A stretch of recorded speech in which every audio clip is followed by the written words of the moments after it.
ونعوذ بالله من شرور أنفسنا ومن سيئات أعمالنا لا إله إلا الله وحده لا شريك له ونشهد أن سيدنا وحبيبنا ومولانا محمدا عبده ورسوله الذي أرسله بالحق بشيرا ونذيرا وداعيا إلى الله بإذنه وسراجا منيرا فقد قال الله تعالى في كلامه المجيد والفرقانه حميد أعوذ بالله من الشيطان الرجيم بسم الله الرحمن الرحيم ومن الناس من يشري نفسه ابتغاء مرضات الله والله رؤوف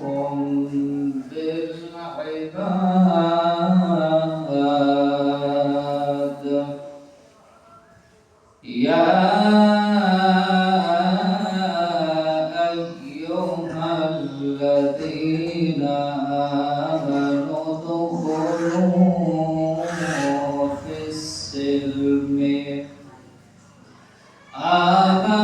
ادخلوا في السلم كافة ولا تتبعوا خطوات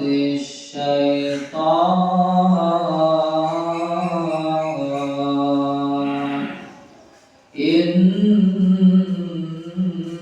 إنه لكم عدو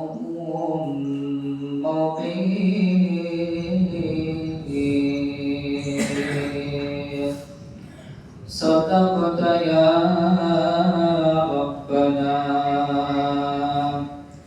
النبي صلى الله عليه وسلم من رأى منكم منكرا فليغيره بيده فإن لم يستطع فبلسانه فإن لم يستطع فبقلبه وذلك ضعف الإيمان رواه مسلم إن الله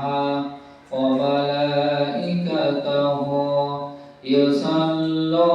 يصلون على النبي يا أيها الذين آمنوا صلوا عليه وسلموا تسليما اللهم صل على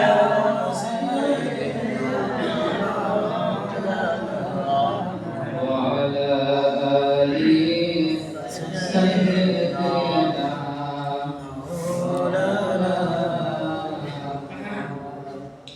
হাজার কথা বেদনার পরে ফিরে আসনি তুমি আপন ঘরে দিনের আলো তুমি ছড়িয়ে দিতে চলে গেলে মদিনায় মক্কা ছেড়ে হে রাসূল তোমাকে ভুলি আমি কেমন করে হে রাসূল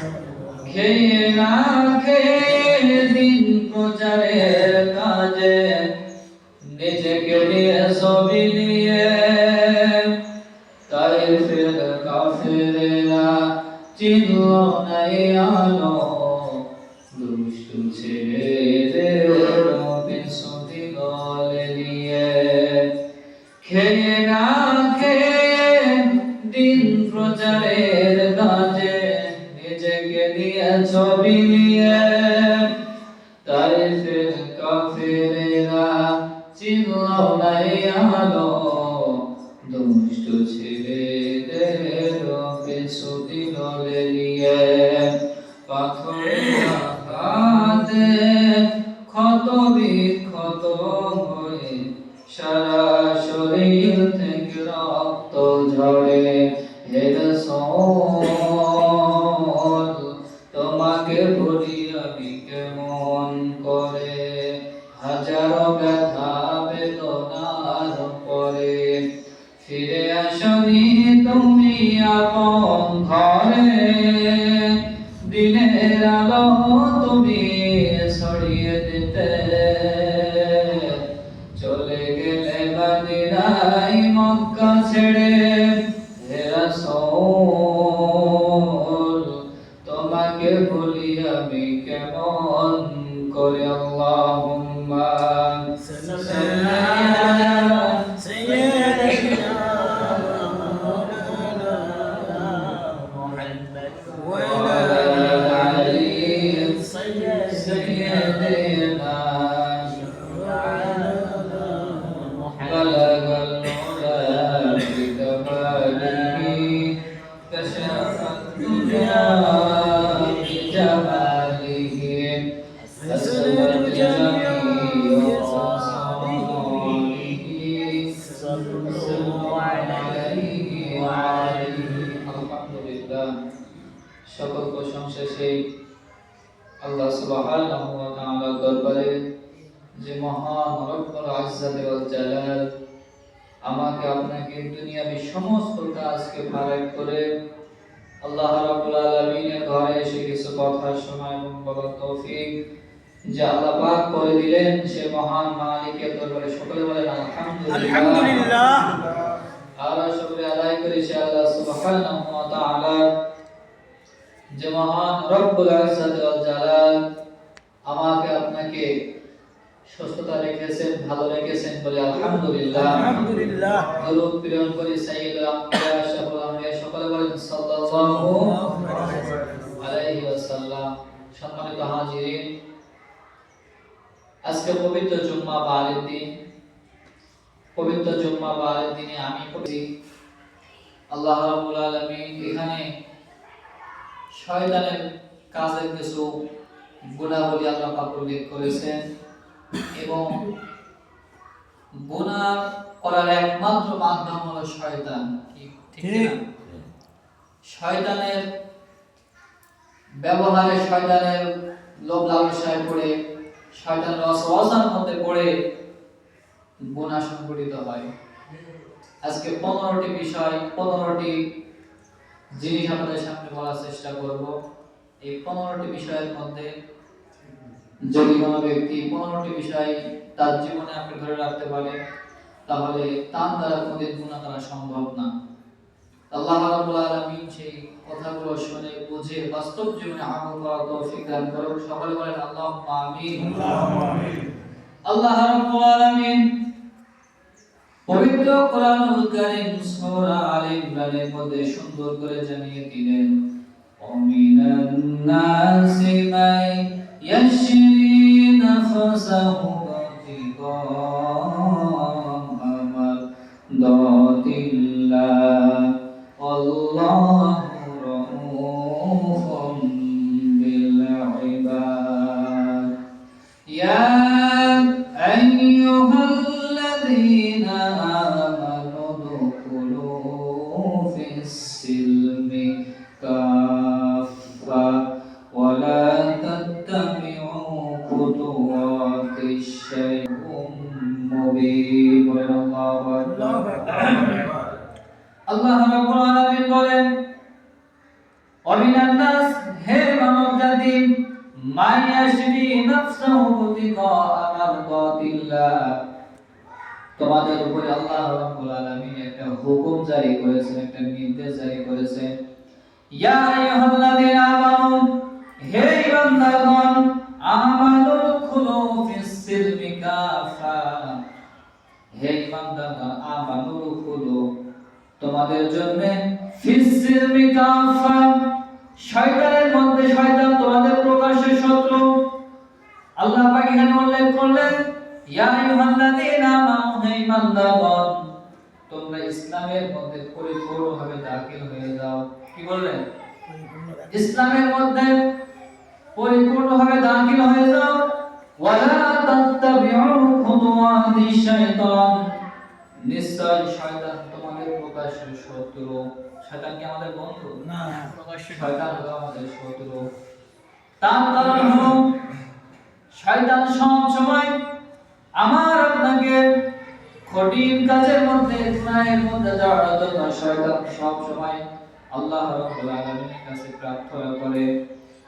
যেমনি ভাবে আজকে হাদিসের মধ্যে পড়তেছিলাম, তাফসীরের মধ্যে পড়লাম, যেদিন আল্লাহ রাব্বুল আলামিন আদম আলাইহিস সালামকে সৃষ্টি করেছিলেন, আদম আলাইহিস সালামকে সৃষ্টি করার পরে আল্লাহ রাব্বুল আলামিন সমস্ত ফেরেশতাদেরকে বলেন, মানব জাতিদেরকে ডাককে বলেন, আমার জিন ইনসান ফেরেশতারা, তোমরা আমার মাটি তৈরি করা আদমকে তোমরা সকলে সিজদা করো। আল্লাহ যত সৃষ্টিগুলো আছে, যত মাখলুকাত আছে, সমস্ত মাখলুকাতরা আল্লাহ রাব্বুল আলামিনের আদেশের নির্দেশে সমস্ত আল্লাহ মাখলুকাতগুলো ফেরেশতারা বলেন সকলে আল্লাহ রাব্বুল আলামিনের হুকুমে সিজদা করেছিল। কি বলেন, ঠিক কিনা? ঠিক। কিন্তু শুধুমাত্র একজন বাদে সকলে সিজদা করেছিল, তার নাম কি?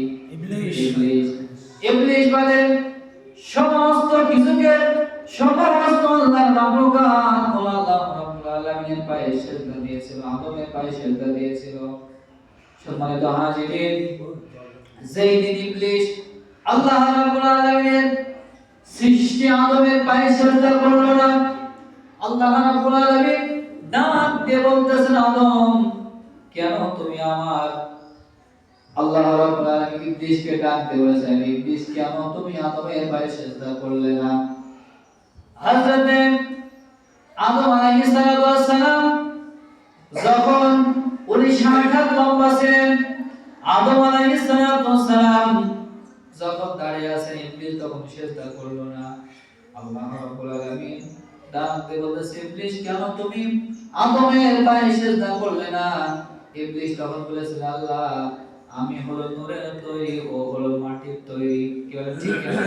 এই যে একটা অহংকার, একটা অহংকার না, যে একটা অহংকার আমাদের মধ্যে আসে যে আমি পরিষ্কার ও কালো, এরকম কিছু কিছু মানুষ দেখেন অহংকার করে, এরকম একটা অহংকার হযরত আদম আলাইহিস সালাম যখন সিজদা করলো না অহংকারের কারণে, আল্লাহ রাব্বুল আলামিন সঙ্গে সঙ্গে ইবলিসকে এমন অভিশাপ দিয়ে দিলেন, তামাম দুনিয়ার যতগুলো ইমানদার ব্যক্তি আছে সবগুলো কিন্তু ধোঁকা দেওয়ার জন্য ইবলিস সবসময় কাটিয়ে দিতে আছে। কি বলেন, ঠিক কিনা? ঠিক। আল্লাহ রাব্বুল আলামিনের কাছে এটা চেয়ে নিয়েছিল, আল্লাহ রাব্বুল আলামিনকে বলে দিয়েছিল, আল্লাহ আমি তোমার যতগুলো মুমিন বান্দা বান্দি হবে, সমস্ত মুমিন বান্দা বান্দিগুলোর প্রত্যেকটা পশমের কোণায় কোণায় ঢোকার মতো অনুমতি তোমাকে আমাকে দেওয়া লাগবে। আল্লাহ রাব্বুল আলামিন ইবলিসের কথা মতো, শয়তানের কথা মতো তাকে পারমিশন দিয়ে দিলেন।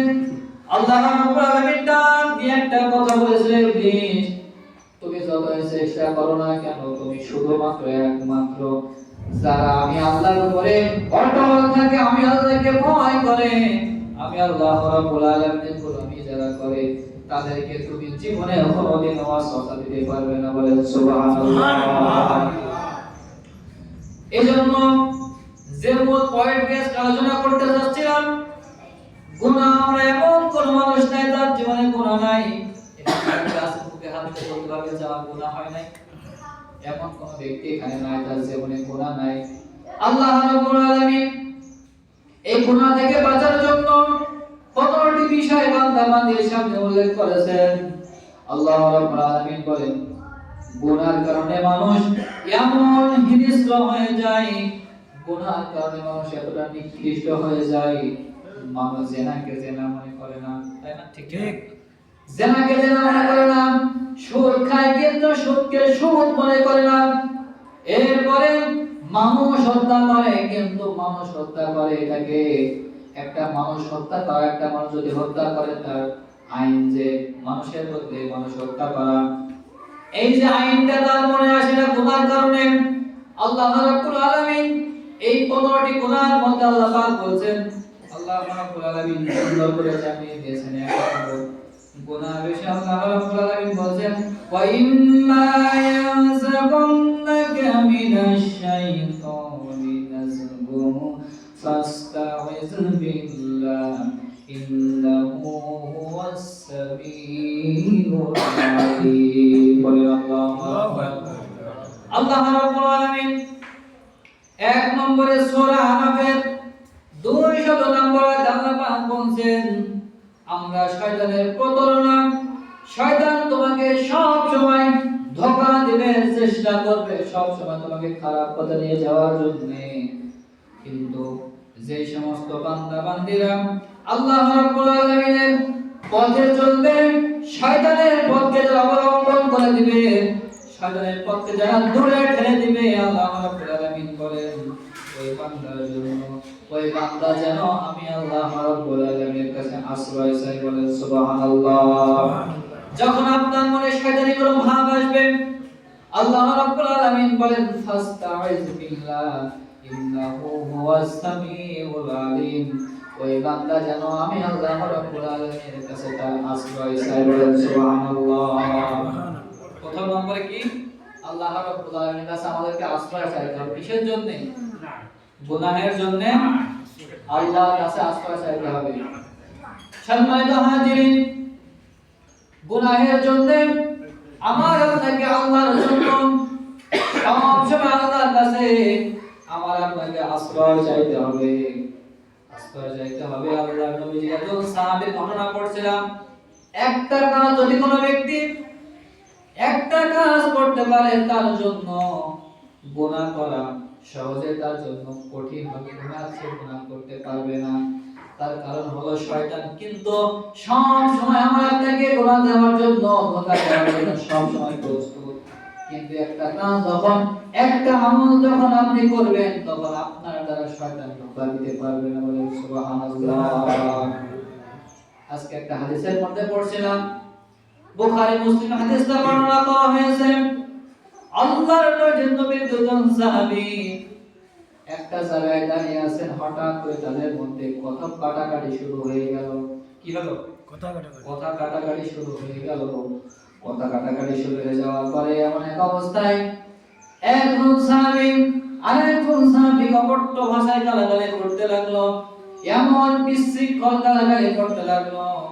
আল্লাহর নবী আমার দুজনকে ডাক দিয়ে বলতেছে, আমার সাহাবীরা, যদি তোমরা এই মুহূর্তে একটা আমল তোমাদেরকে আমি শিখিয়ে দিলাম, যখন তোমাদের মধ্যে এমন কোন জিনিস সংকলিত হয়ে যাবে, তোমাদের যখন মনের মধ্যে কোনো অকট্ট ভাষায় গালাগালি আসবে, যখন তোমাদের মনে হবে শয়তান তোমাদেরকে অসহ্যের মধ্যে ফেলে দিচ্ছে, তখন তোমরা একটা আমল চালু করে দিবা। সে আমলটা হলো আমার সঙ্গে সকলে পড়ে, আউযু বিল্লাহি মিনাশ শাইতানির রাজিম। আউযু বিল্লাহ যখন পড়ে, আউযু বিল্লাহ যখন তুমি পড়বা, তখন শয়তান তোমাকে কোনো মাধ্যমে ওয়াসওয়াসা দিতে পারবে না। বলেন আল্লাহু আকবার। একটা আমল সবাই করবেন তো? একটা আমল সবাই করবেন তো? ইনশাআল্লাহ। ইনশাআল্লাহ আল্লাহ পাক সবাইকে কবুল করবেন। আমিন আমিন।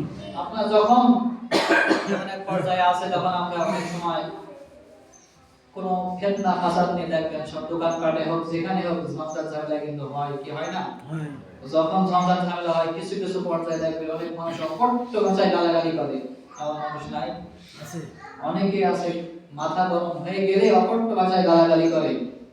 আল্লাহ রাসূল সাল্লাল্লাহু আলাইহি ওয়াসাল্লাম বলেছেন, তখন ছিল না আউযু বিল্লাহি মিনাশ শাইতানির রাজিম, এই শব্দটা উচ্চারণ করে তার দ্বারা শয়তান পালিত পারবে না। সুবহানাল্লাহ। আরেকটা হাদিসের মধ্যে বর্ণনা করেছে, যখন কোনো ব্যক্তির প্রচন্ড মাথায় রাগ আসবে, কি আসবে? অনেক সময় স্ত্রীর সঙ্গে ঝামেলা হয় না, অনেক সময় এরকম ঝামেলা হয়, তখন আপনি কয়েকটা জিনিস ফলো করবেন। যখন দেখবেন আপনার মাথা প্রচন্ড গরম, তখন আপনি যদি দাঁড়ানো অবস্থায় থাকেন তাহলে আপনি কি করবেন? বসে যাবেন। কি করবেন? বসে যাবেন। যখন আপনি এগুলো নিজে আমল করে দেখেন, আপনি এর মধ্যে ফলাফল অবশ্যই পাবেন। যখন আপনি দেখবেন আপনার মাথা প্রচন্ড গরম, তখন আপনি বসে পড়বেন। যখন বসেও সে রাগটা নিয়ন্ত্রণে আসছে না, তখন আপনি শুয়ে পড়বেন। কি করবেন? তারপরও যদি আপনার রাগটা নিয়ন্ত্রণে না আসে, রাসূল কারীম সাল্লাল্লাহু আলাইহি সাল্লাম বলেন, সেই বান্দা যেন, সেই ব্যক্তি যেন ওযু করে 2 রাকাত নামাজ আদায় করে। বলেন সুবহানাল্লাহ। তাহলে কি করবেন? যখন আপনার রাগ থাকবে, হয় বসে পড়বেন, বসে রাগ না কমলে শুয়ে পড়বেন, শুয়ে রাগ না কমে তাহলে কি করবেন? গোসল করে 2 রাকাত ওযু করে 2 রাকাত নামাজ আদায় করবেন। আল্লাহ পাক সকলকে কবুল করুন। বলেন আমিন। আমিন। সম্মানিত হাজিরিন, তাহলে এই যে 1 নম্বর বিষয় গেল যে আমরা সর্বদা সব সময় আল্লাহ রাব্বুল আলামিনের কাছে গুনার জন্য আশ্রয় চাইব। আল্লাহ পাক যেন আমাদের সকলকে গুনাহ থেকে বাঁচার তৌফিক দান করুন। বলেন আল্লাহুম্মা আমিন। 2 নম্বরে আল্লাহ রাব্বুল আলামিন কি টপিক আমাদের মধ্যে দিলেন? আল্লাহ পাক বলেন 2 নম্বর গুনাহ থেকে বাঁচার উপায় হলো সব সময় তোমরা আল্লাহ রাব্বুল আলামিনের জিকির মনে মনে করতে থাকবে। বলেন সুবহানাল্লাহ। কি করবেন? আল্লাহর জিকির করবেন। আল্লাহর জিকির করবেন। আল্লাহ রাব্বুল আলামিন সূরা বাকারা 152 নম্বর আয়াতে সুন্দর করে জানিয়ে দিলেন, ফাযকুরুনি আযকুরুকুম ওয়াশকুরুলি ওয়ালা তাকফুরুন। আল্লাহ রাব্বুল আলামিন বলেন, যেই বান্দা আমি আল্লাহকে স্মরণ করবে জিকিরের মাধ্যমে, যেই বান্দা আমি আল্লাহকে স্মরণ করবে, জিকিরের অনেকগুলো অর্থ হয়। 1 নম্বর জিকিরের অর্থ হলো নামাজ আদায় করা। কি করা? নামাজ আদায় করা। 2 নম্বর জিকিরের অর্থ হলো নামাজ। 2 নম্বর অর্থ হলো 1 নম্বরে নামাজ, 2 নম্বরে কোরআন তেলাওয়াত। এরপরে জিকিরের পর্যায়ক্রমে অনেকগুলো জিকির আমাদের মধ্যে আছে। যেমনি ভাবে আমরা নামাজের পরে অনেকে সুবহানাল্লাহ, সুবহানাল্লাহ, আলহামদুলিল্লাহ, আল্লাহু আকবার জিকির করি না? করি। এই একটা জিকির সব সময় আপনার মনে একটা জিকির থাকবে। হয় আপনি আল্লাহু আকবার উচ্চারণ করবেন, সব সময় আপনি সুবহানাল্লাহ পড়বেন, লা ইলাহা ইল্লা আনতা সুবহানাকা ইন্নী কুনতু মিনাজ জালিমিন, আল্লাহুম্মা আজরিনা মিনান নার। এরকম ভাবে যতগুলো দোয়া ও জিকির আপনি পারেন, সব সময় আপনার অন্তরের মধ্যে আপনি রেখে দিবেন। আল্লাহ রাব্বুল আলামিন বলেন, ইয়া আইয়ুহাল্লাযীনা আযকুরুকুম ওয়াশকুরুলি ওয়ালা তাকফুরুন। তোমরা যে বান্দা আমি আল্লাহকে আমার রাখবে, আমি আল্লাহ রাব্বুল আলামিন তার জিকির সব সময় আমি আল্লাহ রাব্বুল আলামিন ওই বান্দার প্রশংসা আমি আল্লাহ পাক সব সময় করতে থাকবো। সুবহানাল্লাহ। আল্লাহ পাক বলেন, যে বান্দা আমি আল্লাহর স্মরণে সব সময় আমি আল্লাহকে মনে মনে স্মরণ করবে। জিকিরের মূল অর্থ কি? জিকিরের অর্থ কি? স্মরণ করা। কি করা? স্মরণ করা। জিকিরের অর্থ স্মরণ করা। সব সময় আমি আল্লাহ পাক বলেন, যখন তোমরা আমি আল্লাহকে স্মরণ করবে, তখন আমি আল্লাহ পাক তোমাদের সব সময় স্মরণ করব। বলেন সুবহানাল্লাহ। সম্মানিত হাজিরিন, এবার আল্লাহ রাব্বুল আলামিন 3 নম্বরে কি বলছেন? গুনাহ থেকে বাঁচার 3 নম্বর উপায় আল্লাহ রাব্বুল আলামিন বলেন, সব সময় তোমরা মওত কামনা করবে, মওতের চিন্তা মাথায় আনবে। কি আনবে? মওত মানে কি? মৃত্যু। মৃত্যু সব সময় তোমরা মওত সব সময় তোমরা মওতের চিন্তা মাথায় আনবে। যখন কোন বান্দা তার মাথায় মৃত্যুর চিন্তা আনবে, সেই ব্যক্তি দ্বারা কোনো গুনাহ সংঘটিত হবে না। যেমনি ভাবে আপনি একটা কাজ করবেন, সারা রাত আপনি যে কাজগুলো করেছেন সকাল থেকে শুরু করে নিয়ে সন্ধ্যা পর্যন্ত, সন্ধ্যা থেকে একেবারে যখন রাত 10টা 12টা আপনি ঘুমানোর সময় আপনি বালিশের মধ্যে মাথাটা দিয়া মনে মনে চিন্তা করবেন, আল্লাহ না জানি কত গুনাহ আমি করলাম। আপনি সব কিছু আবিষ্কার করে মনে পড়ে যাবে কত টাকা আপনি ফাঁকি দিয়েছেন, কত টাকা আপনি ঘুষ খেয়েছেন, কার সাথে জিনা করেছেন, কত কি আপনি সারাদিন করেছেন, সব গুনাহগুলো আপনার মনে পড়ে যাবে। যখন কোন বান্দার মনে মৃত্যুর কোন ভয় একবার ঢুকে যাবে, আল্লাহর ভয় ঢুকে যাবে, আল্লাহর কসম তার দ্বারা কিন্তু গুনাহ করা সম্ভব হবে না। বলেন ঠিক কি না? 4 নম্বরে আল্লাহ পাক বলছেন নফসের গোলামি করা যাবে না। নফসের গোলামি বলতে এমন কিছুকে বোঝায়, আপনার মন এখন মনে চাচ্ছে আমি নামাজটা না পড়ে চায়ের দোকানে গিয়ে আড্ডা মারি। আপনার মনে এমন কিছু চাচ্ছে আমি এখন এখানে মসজিদে ওয়াজটা বয়ানটা না শুনে আমি এখন একটু সাইডে গিয়ে বসে থাকি। এমন হয় না?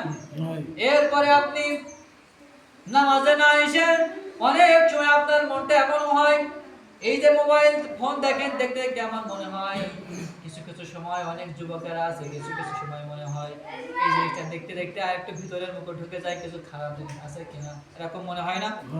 এই জন্য আল্লাহ পাক বলছেন নফসের গোলামি করা যাবে না। সব সময় আপনাকে একটা জিনিস মাথায় রাখতে হবে, নফসের গোলামি না করে আল্লাহ রাব্বুল আলামিন যে হুকুমটা আমার আপনার মাঝে দিয়েছেন যদি আমি আপনি সঠিকভাবে পালন করতে পারি, আপনার দ্বারা গুনাহ করা কিন্তু সম্ভব হবে না। বলেন ঠিক কিনা? 5 নম্বরে আল্লাহ পাক বলেন একা একা থাকা বন্ধ করতে হবে। একা একা থাকেন যারা, অনেকেই মনে মনে এমন কিছু ভিতরে হয়, যখন আপনি একা একা বসে থাকবেন শয়তান কিন্তু আপনাকে সব সময় পাম দিতে থাকবে যে এই কাজটা কর, ওই কাজটা কর। এমন সময় শয়তান এমন একটা কাজ, এমন একটা জিনিস আপনার মাথার মধ্যে ঢুকিয়ে দিবে যে জিনিসটা আপনি না করে কিন্তু ছাড়তে পারবেন না। অনেকে এমন ঘটনা দেখা যায় একা একা নিরিবিলি থাকার কারণে দেখবেন অনেক সময় অনেক যুবকেরা কিন্তু গলায় দড়ি দিয়ে মৃত্যুবরণ করে। এমন লোক এমন আছে না? অনেক সময় এটা অনেক হয়ে যায়। আল্লাহ রাব্বুল আলামিন বলেছেন আমার বান্দা বান্দি যদি একা একা ঘরে না থেকে, আবার আমাদের অনেকে এমনও আছে আমাদের সন্তান যারা একটু বড় হয়ে গেছে অনেক সময় একা একা ঘরের ভিতরে থাকে, কি থাকে না? ওই যে ঘরের গেটটা দিয়ে সে কি করছে আপনি কিন্তু জানতে পারছেন না। এই জন্য যারা 2 ভাই আছে, কয় ভাই আছে? 2 ভাই। এখানে যাদের দুইটা সন্তান আছে, যারা 2 ভাই আছেন এখনো যারা বিয়ে করেন নাই তাদেরকে একই ঘরে রাখার ব্যবস্থা করবেন। অতএব খাট আলাদা করে দিবেন। কি করবেন? খাট আপনি আলাদা করে দিবেন। যখন আপনি একটা খাট আলাদা করে দিবেন, বড় ভাই ছোট ভাই দুইজন এক ঘরের মধ্যে ঘুমিয়ে আছে। বড় ভাই ছোট ভাইকে যখন বড় ভাই ফোনের মাধ্যমে কিছু করবে, ছোট ভাই লজ্জায় সে করতে পারবে না। ছোট ভাই যখন করবে বড় ভাই লজ্জায় কিছু করতে পারবে না। কি বলে ঠিক কিনা? কিন্তু যখন আপনি ঘরের মধ্যে একটা সন্তান রাত্রিবেলা ঘরের শিকলে দিয়া এরপরে তালা মেরে দিয়া সে ঘরের মধ্যে কি করে আপনি সারাদিন কিন্তু দেখতে পারেন না। আবার একটা কথা বুঝো, তাহলে সন্তান যদি বড় হয়ে যায় কি করব? যার একটা সন্তান সে একটা কাজ করবে। আপনি বলেন বাবা ঘরের মধ্যে একা থাকতে হবে, একটা শর্ত আছে। কি এই শর্তটা হলো ঘরের মধ্যে থাকবা কিন্তু ঘরের শিকলে তুমি দিতে পারবে না। কি করবে না? ঘরের শিকলে তুমি দিতে পারবে না। মাঝে মধ্যে আমি এসে দেখবো তুমি কি করছো। সম্মানিত হাজির, বর্তমান সমাজে যে ইয়াং জেনারেশন চলে এসেছে, যুবকরা এত রাগ করছে, রাগ করলে কিচ্ছু বলার নাই। আপনার গুনাহ থেকে বাঁচতেই হবে, আর আমার কর্তব্য আপনি গুনাহ থেকে বাঁচানো। আল্লাহ রাব্বুল আলামিন বলেছেন নিজে গুনাহ থেকে বাঁচো এবং অপরকেও বাঁচাও। হয়তো আমি বিষয়টা জানতাম, হয়তো আপনাদের সামনে বলি নাই, কিয়ামতের ময়দানে আমাকে জবাবদিহিতা করা লাগবে যা আপনি জানতেন কিন্তু বলেন না। এজন্য সকলে এগুলো মানার চেষ্টা করব। তো এই যে ঘরের মধ্যে এবারে যুবতী মেয়ে থাকে, মেয়েদেরকে হয়তো মায়ের সঙ্গে রাখার ব্যবস্থা করবে। সম্মানিত হাজিরিন, এবার আসুন আল্লাহ রাব্বুল আলামিন বলছেন যে গুনাহের উপকরণ থেকে দূরে থাকতে হবে। গুনাহের উপকরণ কাকে বলা হয়? গুনাহের উপকরণ হচ্ছে যেখানে গুনাহ সংঘটিত হয়। কি হয়? যেখানে গুনার মূল গুনাহ সংঘটিত হয় সেখান থেকে আমার আপনাকে দূরে থাকতে হবে। দেখছেন একটা জায়গায় গুনাহ সংঘটিত হবে, যেমন কিছু কিছু চুরির কারবার হোক, ঘুষের কারবার হোক, সেখানে কিছু আলোচনা হচ্ছে, আপনি বুঝতে পারছেন এখানে একটা গুনাহ সংঘটিত হবে, আপনি ওখান থেকে দূরে সরে আসুন। আল্লাহ রাব্বুল আলামিন বলছেন যদি কোনো ব্যক্তি ওখান থেকে সরে আসে তার দ্বারা গুনাহ করা সম্ভব হবে না। আল্লাহ রাব্বুল আলামিন বলছেন 7 নম্বরে যে ইন্টারনেট ও প্রযুক্তি থেকে অপব্যবহার বন্ধ করতে হবে। ইন্টারনেট ও প্রযুক্তি অপব্যবহার যেমনিভাবে আমরা প্রয়োজনে কিন্তু ইন্টারনেট আমাদের ব্যবহার করতে হয়, প্রয়োজন ক্ষেত্রে, প্রয়োজনের বাহিরে অনেকেই নেট ব্যবহার করে। যেমনিভাবে কিছু কিছু আপনি কোরআন তেলাওয়াত শুনলেন, এটা কিন্তু আমাদের একটা ইসলামী মাধ্যমে আসার একটা মাধ্যম, কি তাই না? এটা কোরআন তেলাওয়াত আপনি শুনলেন, ওখান থেকে আপনার কিছু নসিহত আপনি নিলেন, কিছু মাসাইল নেটে পাওয়া যায় সেগুলো আপনি শুনলেন।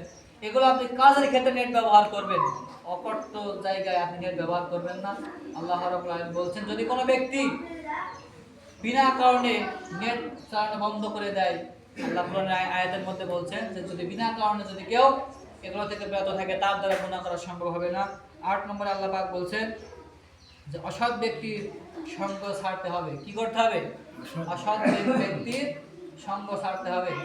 ফেরাউন কিন্তু অসৎ ব্যক্তির সঙ্গে মিলে থেকে আজকে এত বড় নিকৃষ্ট হয়ে গেছে, কি বলেন ঠিক কিনা? যখন আপনি একটা ভালো মানুষের সঙ্গে থাকবেন, তখন আপনার একটা ভালো চিন্তা মাথার মধ্যে আসবে, কি আসবে না? যখন একটা খারাপ বিড়িখোর বা যাই হোক সমাজের মধ্যে যারা খারাপ ছেলে তাদের সঙ্গে আপনি মিশবেন, তখন আপনার অবশ্যই মনে হবে কয়েকদিন মিশতে একদম আমি এক দুই এক টান দিই, এরকম মনে হবে না? রাসূল কারীম সাল্লাল্লাহু আলাইহি ওয়াসাল্লাম বলেছেন, মান তাশাব্বাহা বিকওমিন ফাহুয়া মিনহুম।